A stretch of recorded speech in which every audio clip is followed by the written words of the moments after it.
आकाशवाणी गोरखपुर से प्रादेशिक समाचार।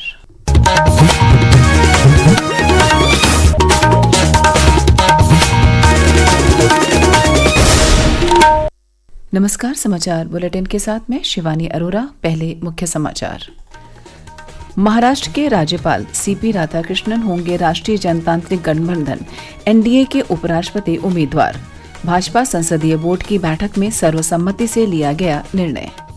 लोकसभा में आज अंतर्राष्ट्रीय अंतरिक्ष केंद्र से लौटे अंतरिक्ष यात्री शुभांशु शुक्ला और विकसित भारत के अंतरिक्ष कार्यक्रमों की महत्वपूर्ण भूमिका पर होगी विशेष चर्चा।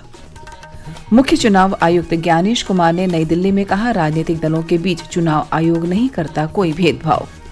मुख्यमंत्री योगी आदित्यनाथ ने गोरखपुर में रीजेंसी अस्पताल और हाइड्रोजन प्लांट का किया उद्घाटन। कहा, प्रदेश में 5.5 करोड़ लोगों को मिल रहा आयुष्मान योजना का लाभ। और लखनऊ के इकाना स्टेडियम में यूपी T20 लीग का रंगारंग कार्यक्रमों के बीच हुआ उद्घाटन।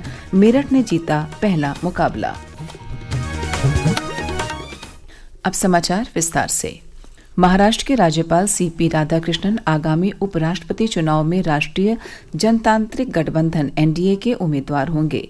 भारतीय जनता पार्टी के अध्यक्ष और केंद्रीय मंत्री जेपी नड्डा ने कल नई दिल्ली के पार्टी मुख्यालय में भाजपा संसदीय बोर्ड की बैठक के बाद एक संवाददाता सम्मेलन में यह जानकारी दी।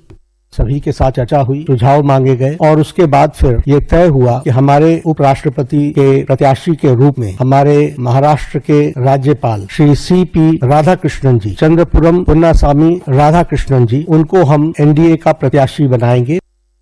श्री नड्डा ने कहा कि भाजपा का उद्देश्य सभी राजनीतिक दलों के बीच सहमति बनाना है, जिससे कि उपराष्ट्रपति चुनाव आम सहमति से संपन्न हो जाए। उन्होंने कहा कि पिछले सप्ताह एनडीए के सहयोगी दलों और विपक्ष से इस बारे में संपर्क किया गया था।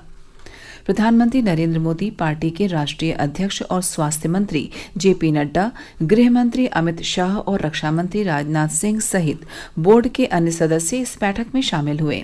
चुनाव अगले महीने की 9 तारीख को होगा। जगदीप धनखड़ के उपराष्ट्रपति पद से इस्तीफा देने के कारण यह चुनाव कराना पड़ रहा है।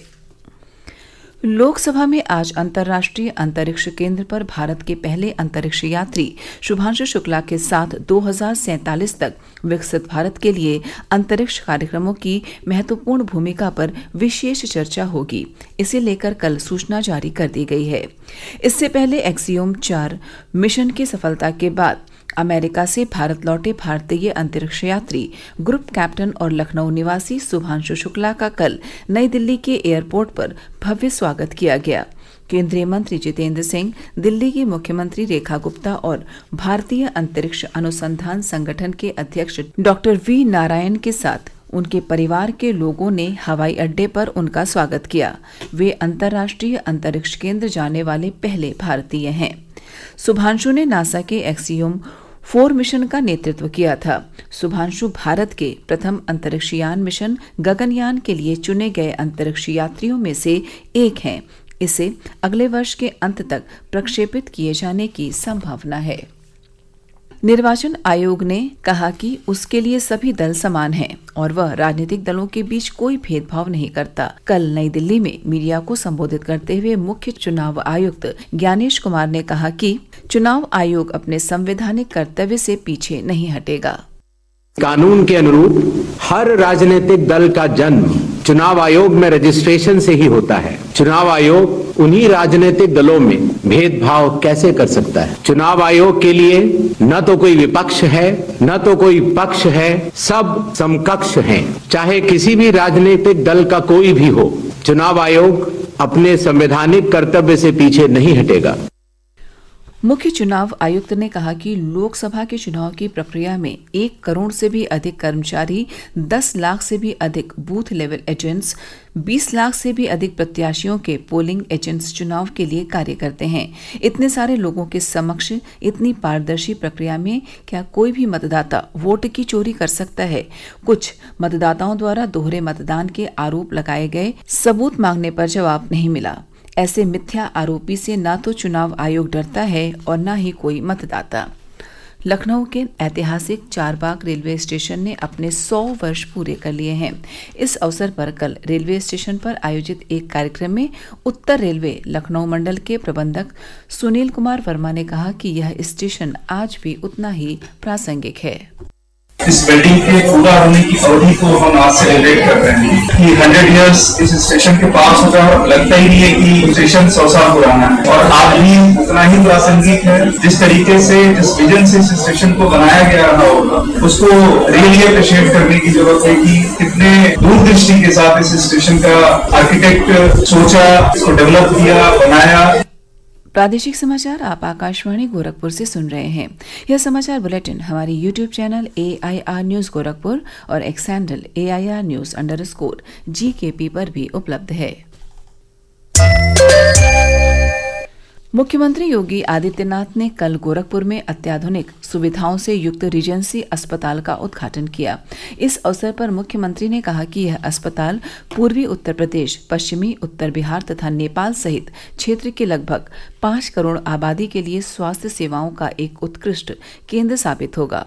उन्होंने कहा कि उत्तर प्रदेश में 5.5 करोड़ लोगों को आयुष्मान योजना का लाभ मिल रहा है।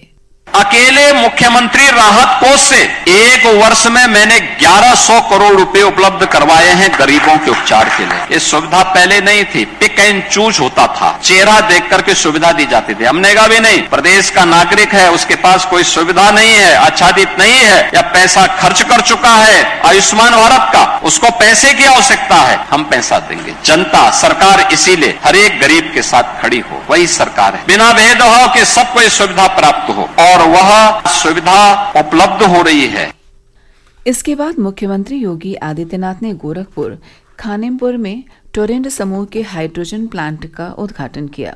इस प्लांट से प्रतिवर्ष 72 टन ग्रीन हाइड्रोजन गैस का उत्पादन होगा। इस अवसर पर मुख्यमंत्री ने कहा कि हरित ऊर्जा भविष्य की ऊर्जा है। इस ऊर्जा के संरक्षण के लिए हम पूरी तरह संकल्पित होकर कार्य कर रहे हैं। लखनऊ के अटल बिहारी वाजपेयी इकाना अंतर्राष्ट्रीय स्टेडियम में यूपी T20 लीग के तीसरे संस्करण की कल रंगारंग कार्यक्रमों के साथ ही शुरुआत हुई।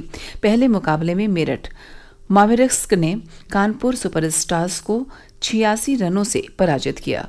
पहले बल्लेबाजी करते हुए मेरठ ने निर्धारित 20 ओवर में 2 विकेट के नुकसान पर 225 रन बनाए। जवाब में कानपुर सुपरस्टार्स की टीम 20 ओवर में 9 विकेट पर 139 रन ही बना सकी। प्रतियोगिता के अंतर्गत आज 2 मैच खेले जाएंगे। पहला मुकाबला दोपहर बाद 3 बजे गोरखपुर लॉयंस और काशी रुद्राक्ष के बीच होगा, जबकि शाम को 7:30 बजे लखनऊ फॉल्कन्स और नोएडा किंग्स की टीम आमने सामने होगी। हर घर तिरंगा यात्रा अभियान के क्रम में कल सिद्धार्थनगर में तिरंगा यात्रा का आयोजन किया गया।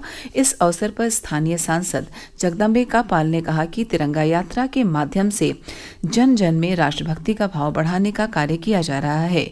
श्री पाल ने कहा कि प्रधानमंत्री नरेंद्र मोदी के आह्वान पर देश की जनता इस उत्सव को पूरे उमंग और उत्साह के साथ मना रही है।